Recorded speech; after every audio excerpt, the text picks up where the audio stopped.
Yo, welcome back to more Monogatari second season, Hitagi and part 4. So, we're halfway through the arc, and up until a certain thing happened last episode, everything's been going great. Bringing Kaiki in to do the job, of course him agreeing to do it, much to Senjo's surprise, for his own reason, wanting to meet Kambaru, alluding to knowing her mother, some other flavor text in the following episode, probably meaning that he loved her and that she passed in a traffic accident.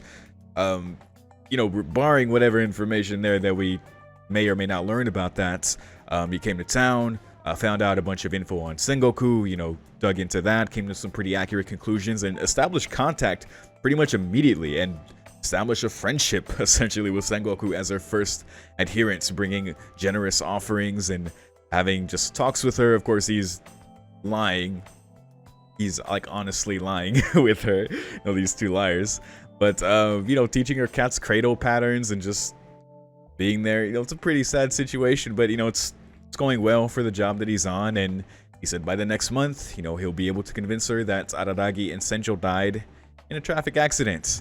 There's a slim chance she might see through it, just though she is dull to malice like they talked about.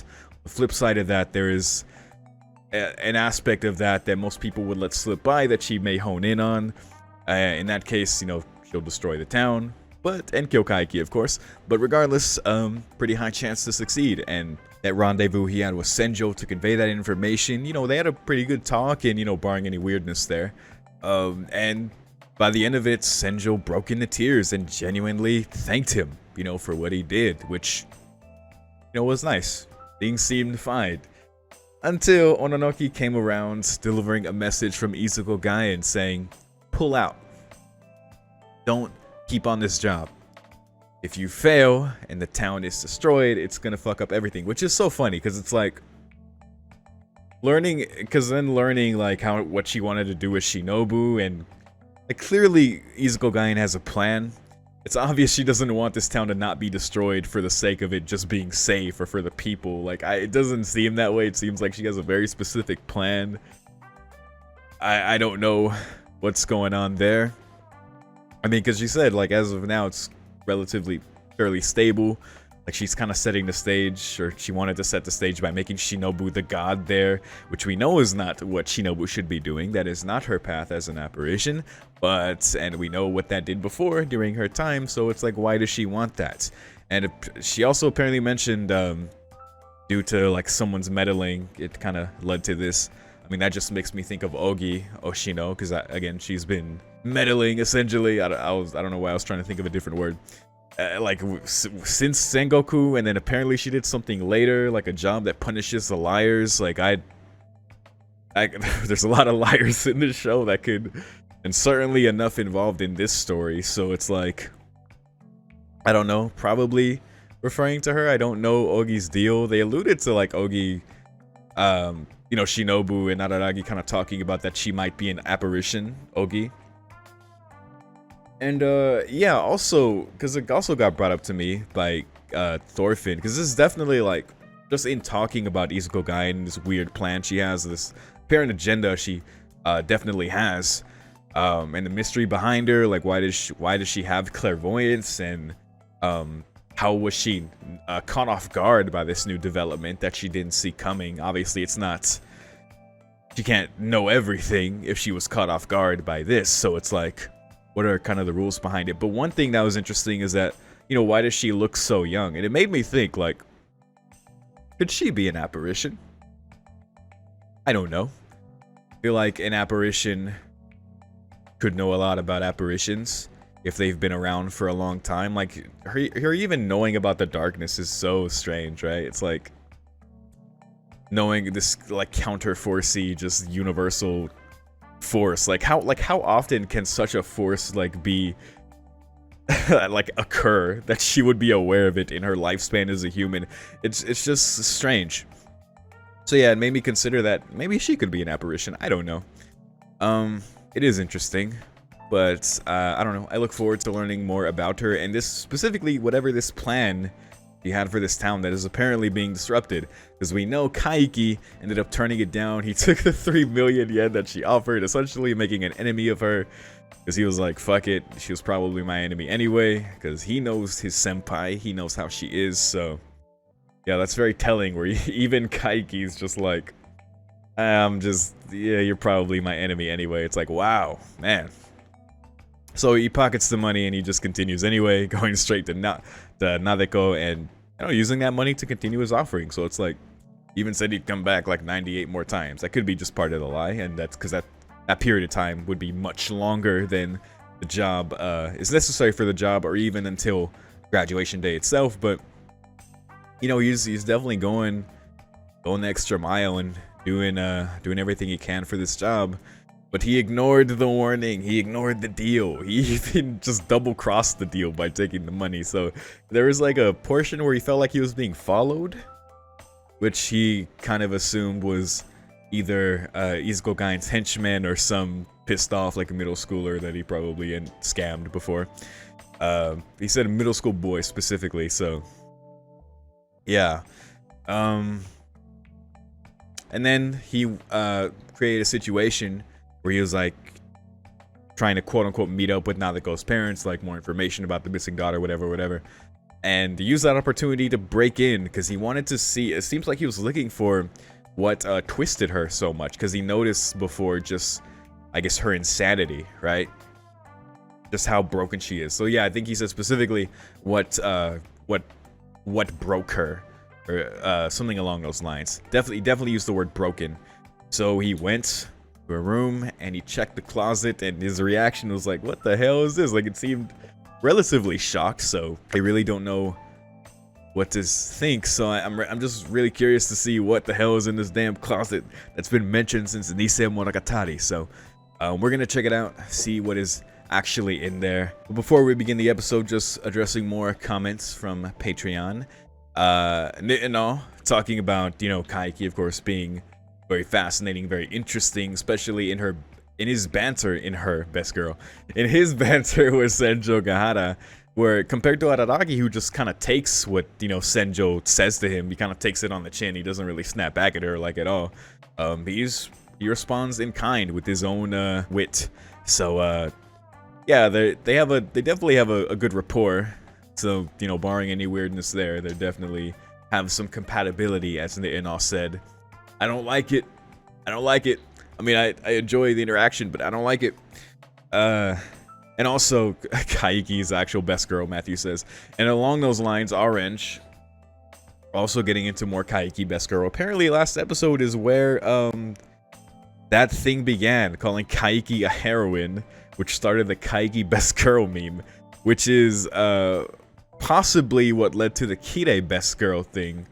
So I remember hearing that before, and you may have even said that before, Orange, that it probably originated from Kaiki and then carried over into Fate Stay Night.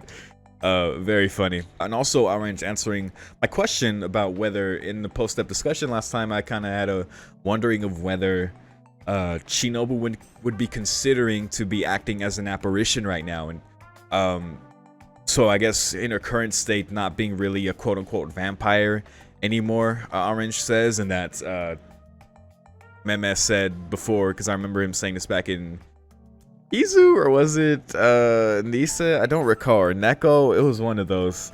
That's like 3 whole series. It's gotta be one of those.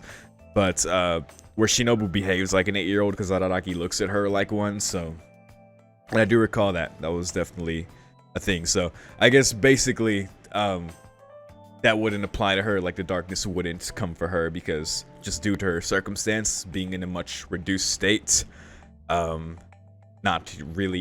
Not fully a vampire like at all anymore, so wouldn't apply to her. But yeah, that's it. I'm ready to keep going and see what this episode is, so let's go. Beginning the episode in 3, 2, 1.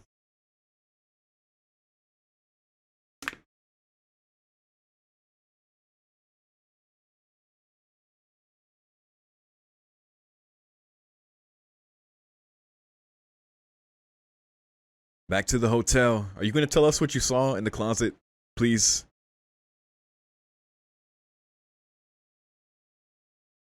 That lighting change. I guess from turning on the light. Mayo. Ooh, he got another warning. Pull out. Scary. Ooh, man. Gaian's got connections.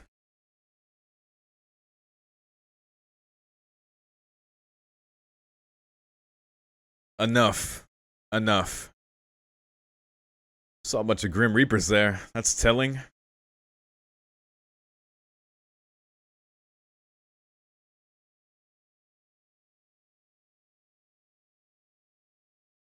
Hmm.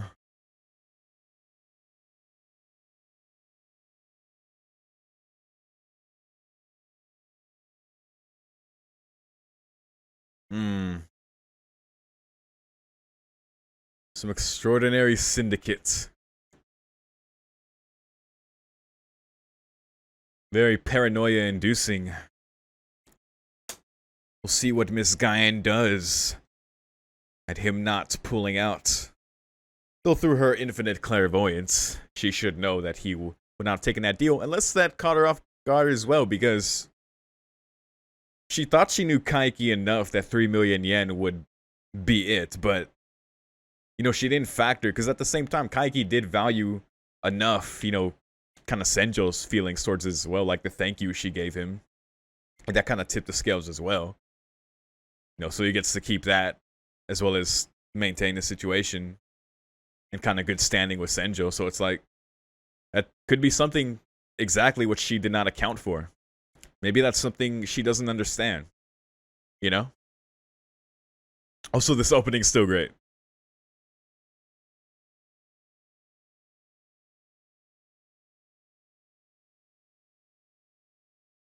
Like the different animation styles interwoven. Just the snakes thrown in just to fuck with you. Just to remind you the stakes with Nadeko. Oh gosh.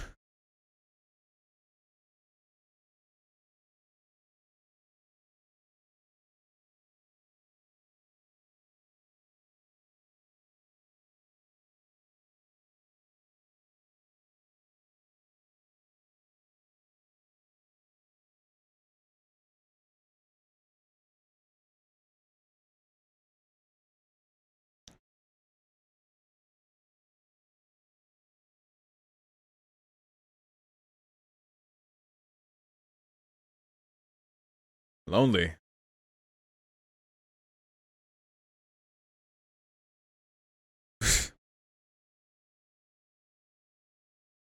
Jesus. Relax.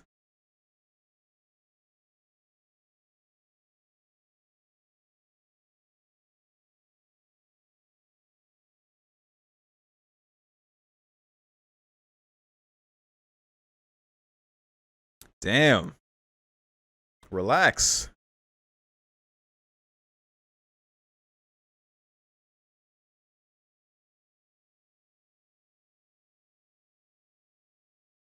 The frame skipping. Here we go.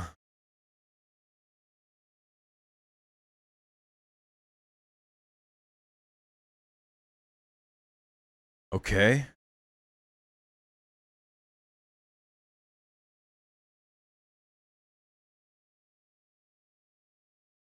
Hmm.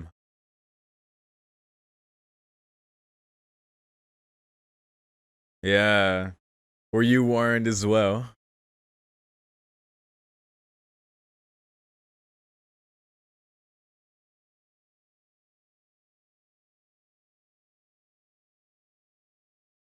Okay, good. Okay, not everything. That's the big thing, though. So good on you.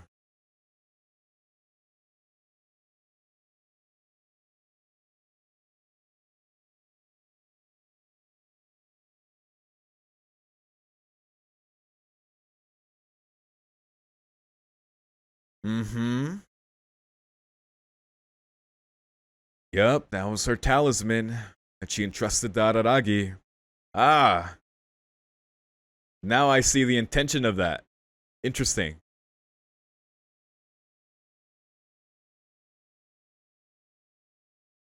Hmm.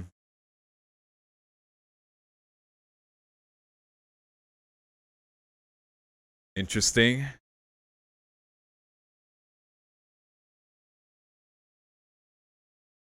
Ooh, yeah, that was mm,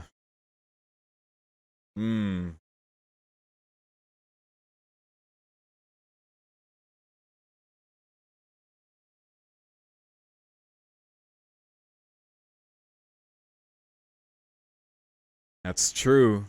So she severed all ties.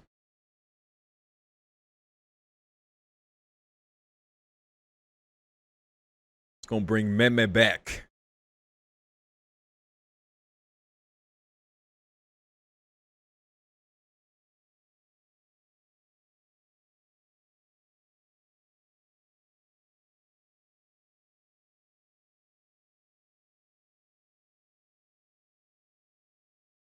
Pretty much. I think a lot of people die in that case.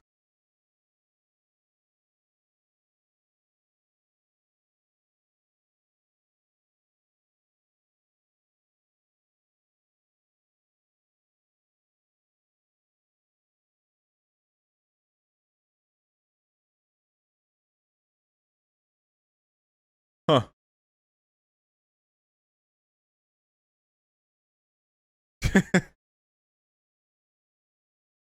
I think it's exactly that. Sort of.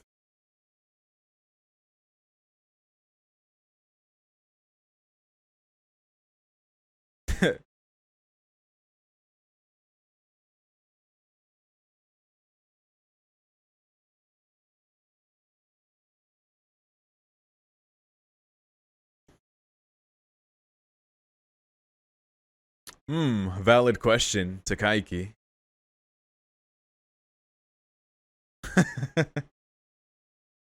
Wow.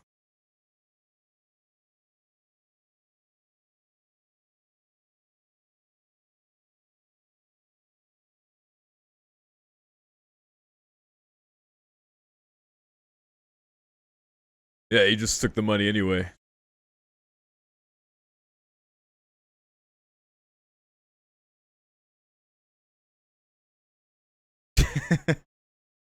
Duh.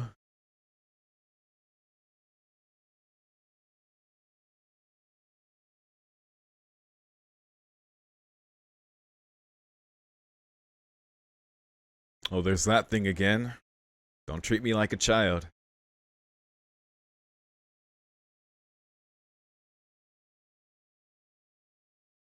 I don't know about that.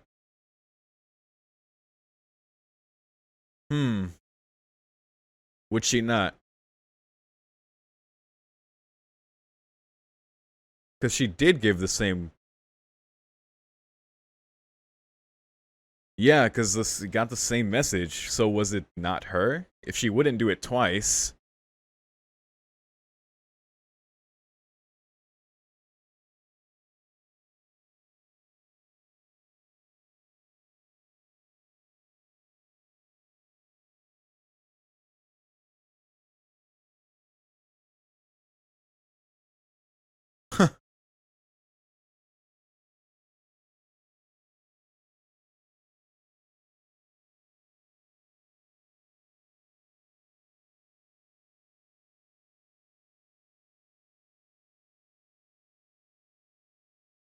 That guy shadowing you.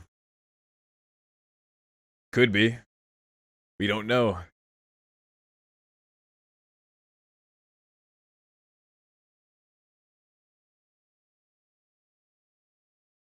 It's always like this.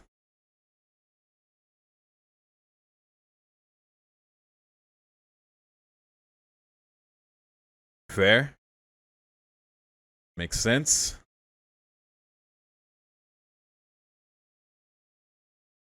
Well, yeah, nothing there. So,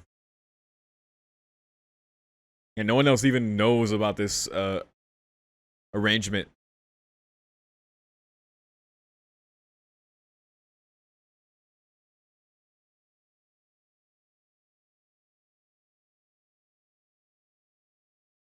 That's a dangerous stage of a relationship. I don't think he would.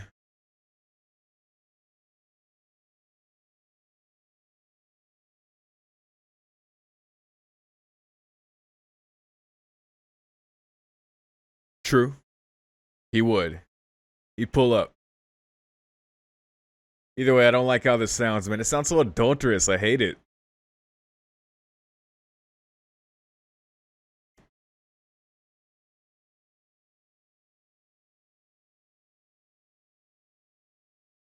Yeah. Mmm. Someone who knows what they're doing.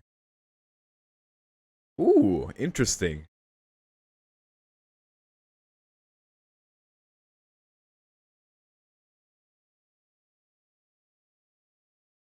I guess it's worth checking out. Oh yeah, he did. He flushed it too. I forgot.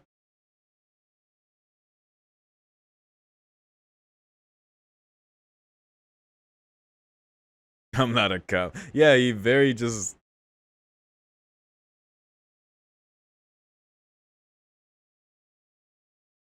Wow. I was just thinking. Yikes.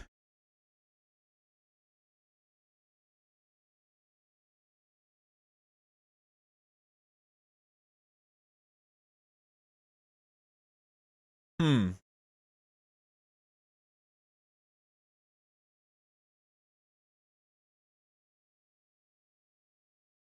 All right.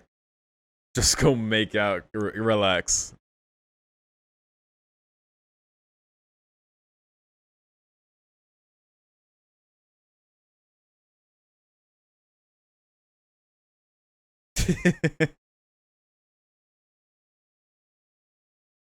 Mmm.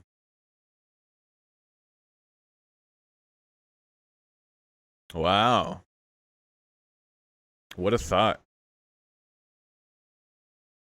I was wondering, because we talked about that. Yeah, of course. There are lies. I lied, honestly. Makes sense. Every day.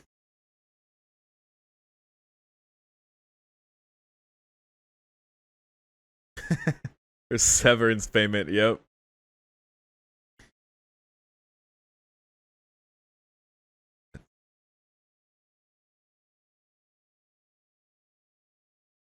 Hmm. Whoa. Yeah, hanging up was the right move there. It's so weird.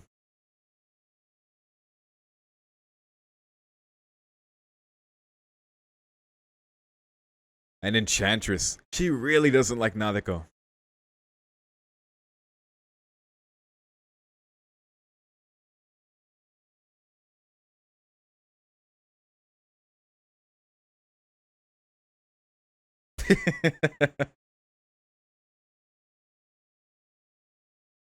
Never met her.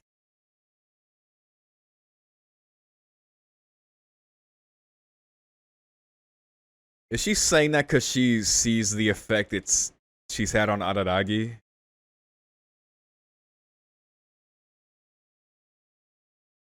The snake poison.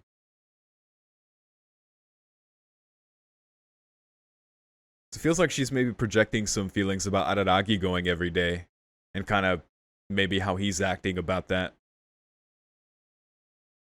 Which again makes this whole arrangement even weirder. Ouroboros.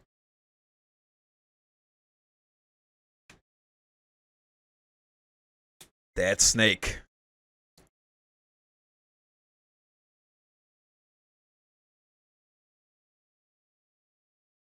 Here's Nadago.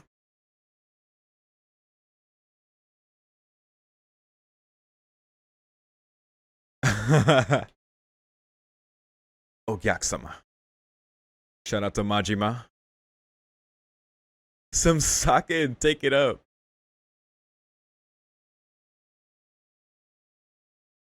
Very slick move, Kaiki. Oh my god. I thought he was actually talking about going to one. But no, he's legit gonna share sake with Nanako. What? Ever refuses sacred sake? Oh my god. What? So weird, man.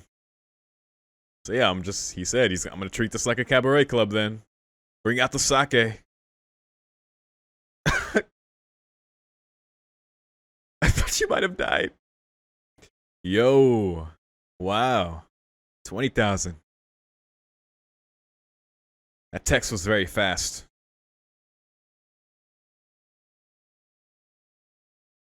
Oh my god.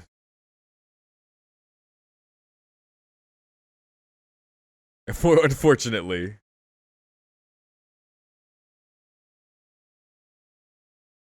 Oh god.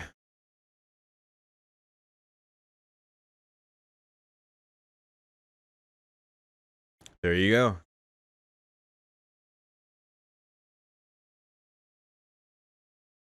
I want to try sake. I should get some. All I've had is beer. So disturbing.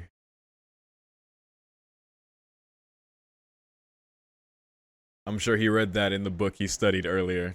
How it's such a profound art.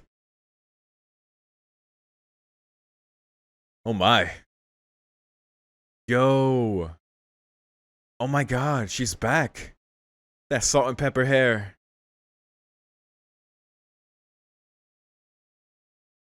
We haven't seen this Hanekawa since the end of her arc.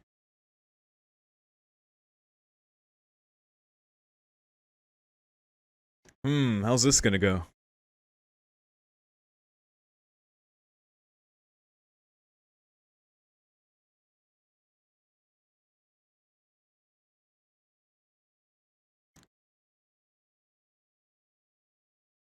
Really? You already knew about him. Ah, that's correct. She did assist with that. Oh, just cut her off to say that. Wow.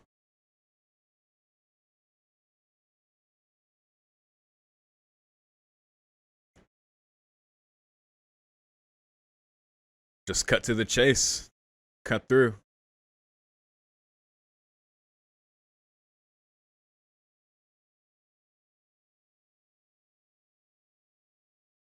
Okay, was not a lie.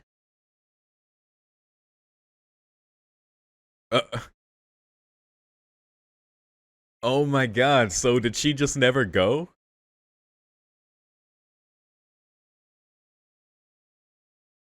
Oh my god. Wasted effort to ease minds. Yo, come on, Hanekawa. I miss Meme. Where's my boy? Oh. Alright, fair enough. Yeah, where the fuck is he?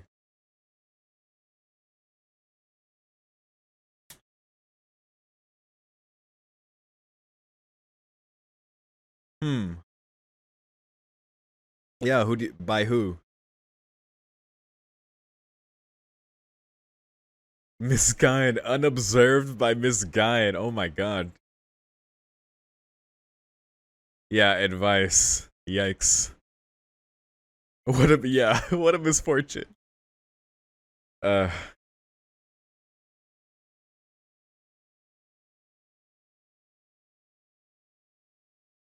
oh, okay.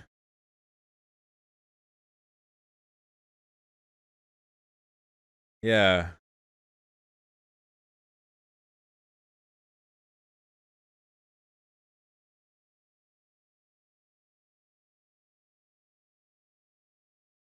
Ah.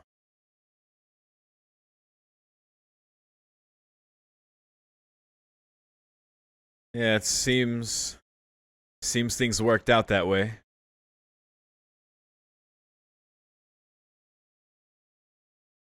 Okay.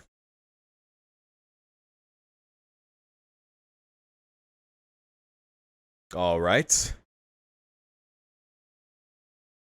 a bit late, but okay.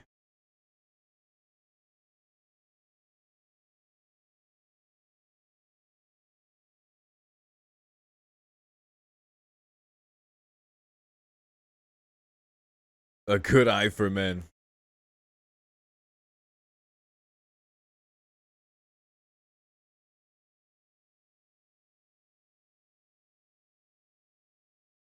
You did say that earlier.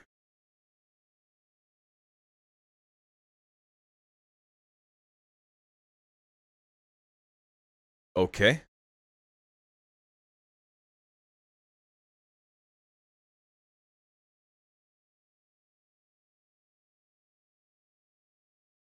Yep.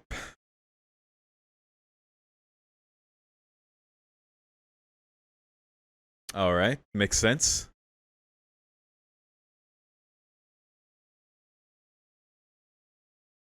Ooh.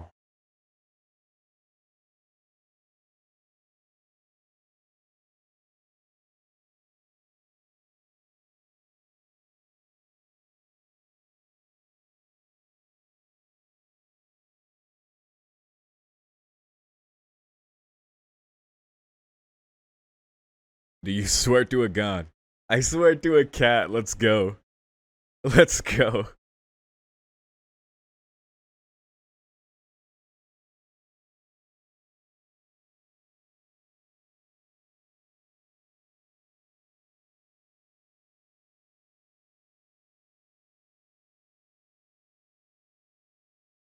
Does she not?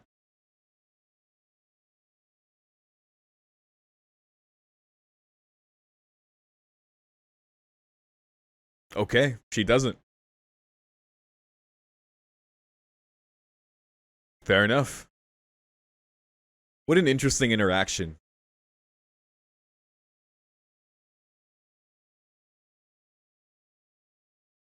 Yeah, Kaigi's like, hold up. Is that why? Wait, here comes. There it is.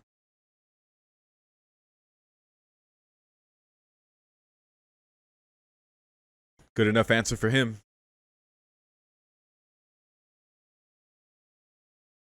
Exchange some information. How about you tell me what was in the fucking closet, Kaiki? Ah. But this is a cool. You know, I didn't expect these two to interact. So that's really cool.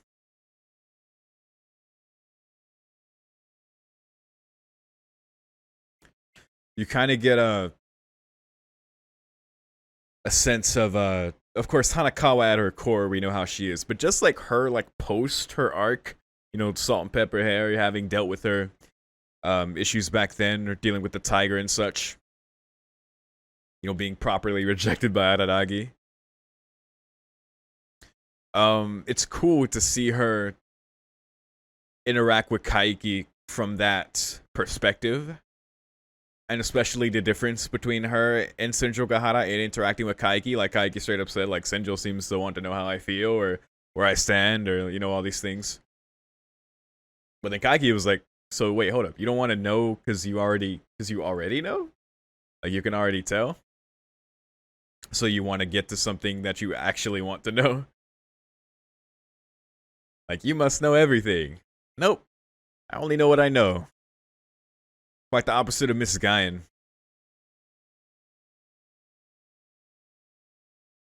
But, good episode.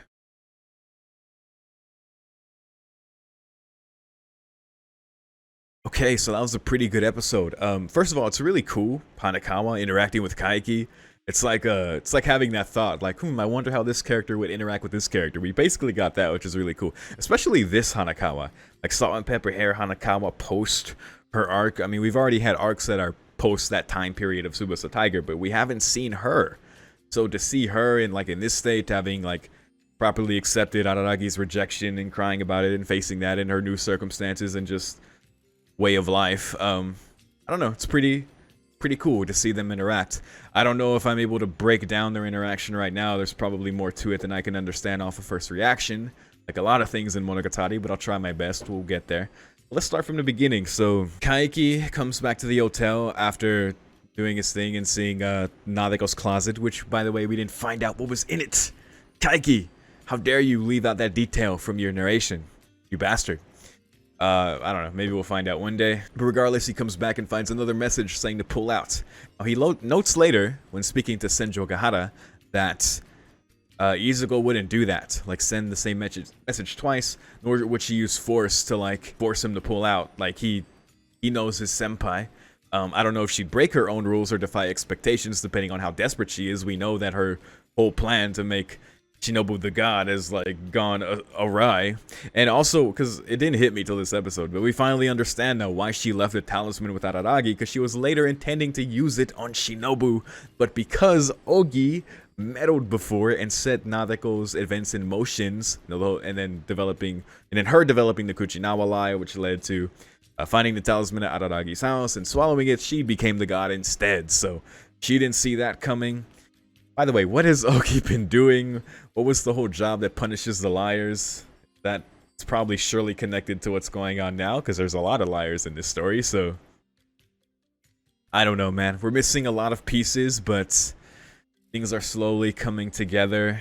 Okay, so staying on Izuku Gaien, it's interesting to note that maybe the things that she can't predict or that she doesn't know, because that's the thing, it's her character. She knows everything, right? But obviously it's not true. She's not omnipotent. She didn't predict the whole affair to happen where Nadeko ended up becoming the god instead of Shinobu like she wanted, through whatever machinations she's trying to enact there for her own plan. I don't know what's going on there still. But it's curious, because especially when it comes to like asking Kaiki to pull out, like offering the 3 million yen, obviously knowing Kaiki, knowing he'd want monetary compensation and offering a very generous sum such as that, right?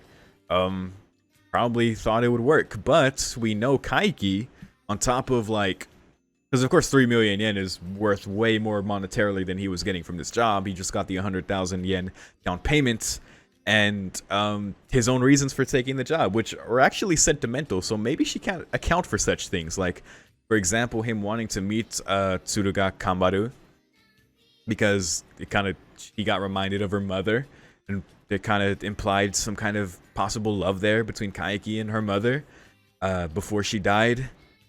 That's a very sentimental thing there. Of course, when it comes to Senjo Gahara, like not wanting to betray betray that moment, like especially when she broke down crying and thanked him, right? That's like he valued that as part of tipping the scales there. So, and obviously he doesn't want to ruin the relationship there, because he wants to stay ingratiated to meet Tsuruga Kambaru. So it's like, there you go. It was a no-brainer. You just took the money and just kept on it anyway, because that was the most profit for Kaiki. He gets the money and he gets everything that he's still doing. So yeah, so it's funny. Maybe she can't account for maybe emotional things like that. Maybe she doesn't understand things like that. Because I don't even know if she's human or if she's apparition or not. I mean, we see with Shinobu that even, of course, apparitions can come to understand like human emotions, of course, especially apparitions that used to be human, which is like a lot of them. But regardless, kind of just a funny thought I figured I'd throw out there. Just kind of considering, what are the things that maybe she can't account for or predict. Just some thoughts. But yeah, so Kaiki speaks with Senjo. Of course, they have more, banter of things. And Senjo kind of revealing a bit of her hurt from back then. How about how when Kaiki revealed he threw away the note when she offered to, like, examine the handwriting. And Kaiki saying, oh yeah, I throw away things that I don't need or find useless or whatever. And she's like, oh, kind of like you did with me. And he's like, do you think that's what I did? And then she's like, I let that slip.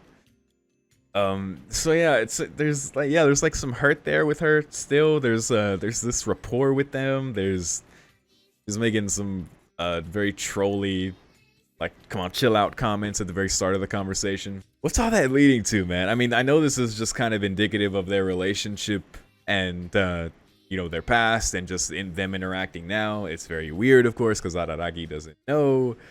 But there's also, so yeah, there's many layers of it. There's also another layer that I kind of considered this episode as well, where, Senjo, obviously, despite having never met Nadeko and barely becoming aware of her existence, really, when she became a god, despises her. Warning Kaiki not to visit her every day like he said he was going to do. Talking about the snake's poison, or knowing she's an enchantress. She could be, and I feel like she's saying that because of Araragi, because he's been visiting her every day, and possibly the effect that it's had on him. We don't see Araragi, so we don't maybe see his desperation when he goes to try and visit Nadeko and try to do whatever. I could see that probably putting a strain on Senjo, you know, seeing Araragi go so hard for Nadeko. It's like, because I don't want, listen, I don't want to sound inconsistent in my feelings here. Like, obviously I feel weird about the whole Kaiki Senjo thing going on here, and you know, the fact that Araragi doesn't know, it's kind of like a weird adulterous feel to things. Listen, I hate whenever Araragi does anything weird. Like, I didn't want him to mess around with Hanakawa, of course, being in a relationship with Senjo. I despise all the stuff, like even last arc with you know, the kisses and stuff. It's like, in general, Monogatari, stop it. Like, just no. But so Araragi's a bastard in that sense. I've always not liked that about him. It's kind of like his weakness there. But so yeah, I don't want to sound inconsistent. It's just weird there. But I'm just saying that whole thing, if that's like, if she's saying that because of Araragi and because of like his possible obsession there, that could be putting a strain on things with them, and maybe adding to why she's being kind of a bit flirty with Kaiki and just you know, strange times, man. But you know, that's where we're at. And so basically Kaiki doesn't really get any information with Senjo regarding the situation about Izuku. Like, he asks, like, did you guys get a warning about, you know, maybe things? And Senjo thought, okay, possibly, you know, Hanakawa, I don't know, some possibility there with her and Araragi, but you know, she doesn't know. She doesn't know anything. So he made like a funny comment about him bringing 10,000 yen every time being like a cabaret club. Of course, making me think of Yakuza. Shout out to Majima. And so he takes it like, it kind of stuck with him, and just the way, and he kind of didn't like that she said that, but being who, I don't know, it's kind of funny that he did that anyway. He's such a funny guy. Bringing the sake to Nadeko the next time he went, you know, like you would to cabaret club, just bringing the drink. We said not people normally wouldn't do that, but you know, bringing his own drink, and especially if noting, because she's a god, that she can't refuse such a thing, and if she does, then she isn't like a true god. Of course, she's ecstatic for it. She's like, oh, I've always wanted to try this. You know, Dad has always had beer, and he's like, unfortunately, he's acting like a real god. So that's another example of just Nadeko just super leaning into her role, just like how far gone she is. That was kind of funny. I mean, there's probably another aspect of that, a deeper aspect of that I'm just not picking up on right now, but that's how that goes. So Kaiki comes down. By the way, did this episode seem pretty short? Because yeah, he was in the hotel room for a while talking with Senjo, so hopefully I didn't skim over a lot there. There was a lot of banter and stuff and things like that, but they've been peppering that a lot, so I don't know. Well, I'm so curious how this arc is gonna end, man. Especially with all this going on, and then with Izuku, and then with Nadeko. It's like, what a mess. What a mess. Even what Kaiki said at the end of Hanakawa, like, there's a lot of feelings, there's a lot of things going on, like, it's so yeah, anyway, so he leaves the shrine and he runs into Hanakawa, who we find out she's not overseas, obviously, currently. She came back, and it seems specifically to speak to Kaiki. She is gonna go back, but she already said that she knows Oshino is not overseas. I wonder, dude, I swear if he's here. I swear if he's here in town, because I'm thinking back to Kizo Monogatari, how he's like, he left, and then when Araragi, you know, asked for help, he showed up at the very last second, revealing he was in the stadium the whole time, and you know, coming up with the compromise where everyone was miserable. I don't know, that'd be crazy if he was just here, like in the same way, just kind of letting things play out. Like, not feeling the need to be the balancer there, because he feels like, I don't know. It'd be interesting, man. I don't know. I miss his character a lot, so it'd be cool. And he's in the ending. He's in the ending, like, little animation there. I see him. Don't tease me like that. Anyway, so yeah, she reveals that she's kind of, it's kind of a lie to kind of ease their minds, even though she knows he's not overseas. So she's kind of doing what she can in that respect, but you know, coming to Kaiki now to speak with him. And their interaction is interesting, especially the way like he cut her off initially when she was kind of getting into more details about knowing him, and just saying like, a child shouldn't speak so humbly,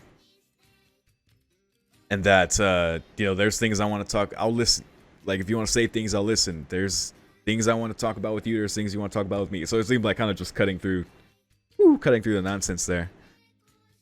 And she had a similar moment with him later where he was like, don't you want to know how I feel? Don't you want to know where I stand? And she's like, no, I don't. He's like, what, can you already tell? It's like, that's something you already know? It's like, oh man, you must know everything. I only know what I know. Cause it seems she can read enough into things, or rather, enough to the point that she gets it, which is cool and interesting. And that they're gonna get to the nitty gritty next time, where he's like, okay, let's exchange information. So hopefully that proves fruitful. But yeah, you know, I honestly don't know what to fully say about their interaction there. Again, they had they each had their moment where they kind of cut through the other and kind of surprised the other. Very much in their own personality kind of way. Because Hanakawa is very intuitive. She's very smart, of course. Just given her experiences, she can kind of ascertain the situation. Saying that, of course, that she wants to save Senjo and Araragi, but it doesn't have to be her. So even asking Kaiki, you know, please help Senjo Gahara. Which I guess also confirming she knew about this arrangement in particular between him and Senjo Gahara. Because did she say that before, that she told Hanakawa, like... No, because she only said before that her, Shinobu, Araragi, and Hanakawa know about the graduation day, you know, kill fest that Nandako's gonna have. But as far as we know, Senjo was like, only me coming to you was really our own, you know, kind of thing. So, or maybe Hanakawa already knew. Obviously, Hanakawa and Senjo are much closer now after her arc, but again, interesting. I don't know if you guys have anything that's just more to say about that based on what was shown here. Obviously, like, let's not get into meta territory of like future stuff or next episode. You know, do your best there. But you know, if there's anything to say about that, let me know, because I'm not entirely sure what to make of that, other than that it is a cool interaction, and I enjoyed the aspects of the personality that they brought in, kind of clashing with each other there, if you can even call it that. I don't know, that exchange. It was cool. I'm just curious where this is leading up to, and if all these questions are going to be unraveled about, is it Izuku like breaking her own rules and warning him again, and will she go that far given her plans have been this disrupted, possibly, or is it an entirely different party that we're going to find out about? Is Araragi going to find out what's going on? Are we going to finally see him and see what he thinks of things? Because there's only 2 more episodes left in the arc, so it's like, man, where's it gonna go from here? And especially if the ending is the graduation, I legitimately can't predict anything right now. I got nothing.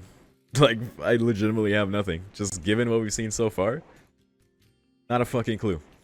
Which is cool. It's a cool position to be in. But anyway, I guess I'm gonna leave it there. Yeah, I guess I'm gonna leave it there, and we'll see what information they exchange next time and what happens more between them. So. But anyway, thank you for watching. Of course, share things if you like. And if you're seeing this on YouTube and you want early access to my Monogatari second season reactions, I will be done by the time you see this on YouTube. I will have finished reacting to the Hitagi arc. Will have already started, or what's it called, or watched, what's it called? It's here on the page. The next series, Hana Monogatari. So, if you want to see that too, I will likely have started that by the time you see this, because I am 3 ahead. So check out my Patreon in the description. $5. That's early access to this show and everything else that I do. I post every day, so if you want to support the channel that way, I of course appreciate it. But more than anything, thank you for watching. I'll see you next time. Peace.